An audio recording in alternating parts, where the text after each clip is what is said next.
Si BBM nagkaaberya nung pumasok yung kanyang balota sa ACM. Pero hindi siya nagrereklamo ha.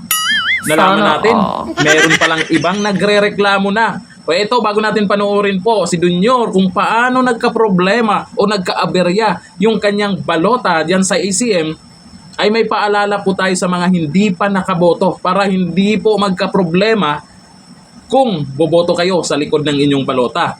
Ito po sa post po ni BH, isang mapagpalang araw mga ka-BH. Sa ngayon po ay nakatatanggap tayo ng iba't ibang reklamo kaugnay sa eleksyon 2025. Urgent, may mga ulat po tayong natanggap na tumatagos ang ink. Yung pagboto, meron nang nakalagay sa ano ha, may nakalagay na pong pang-shade dun sa upuan. Kasi meron kaming nakasabayan, may dalang sariling ballpen, buti may nakakita. Yung ink, yung ano na po yun, pag-shade nyo, ito po ha, may tumatagos ang ink sa likod ng balota. Nakatanggap na tumatagos ang ink sa likod ng balota kapag dinidiinan ang shading. Dahil dito, maaaring mabilang ito bilang boto sa party list sa likod. Kasi sa likod po ng inyong balota, puro party list na po yun. Pag diniinan nyo ng gusto, nako, mukhang maisama na doon. Mag-overvote, hindi na mabibilang. Kaya wag nyo pong diinan, ganun lang, kunti lang, kahit hindi siya ma-shade ng buo, nabibilang din naman. Ito, para maiwasan, huwag diinan ang pag-shade ng bilog sa harap ng balota upang hindi tumagos ang tinta sa likod. O, ayan po yung paalala po yan ng BH po. At mayroon pong binigay po na numero. Ayan po yung mga numero po sa Comelec kung sakaling magka-problema. Ha? Opo, eto na. Panoorin po natin kung anong nangyari nga ba dyan kay Dunyor nung bumoto siya. Ito, panoorin natin.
At least kahit papaano, naayos naman sa pangalawang pagkakataon na ipasok niya ng maayos yung kanyang balota dyan po sa ACM. Naku, sino kaya yung binoto niya? Yung sa amin naman, nangyari po, experience po namin, ay napatagal po kami sa isang room na naghintay dahil po ay nagka-problema rin.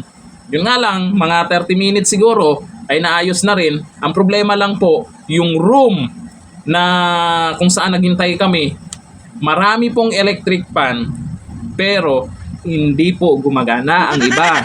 Kaya talagang kung wala kang dalang pampahangin sa sarili mo, ay talagang pawis na pawis ka. Pero okay naman, maayos naman, at sana ang resulta ay kung ano yung gusto ng taong bayan.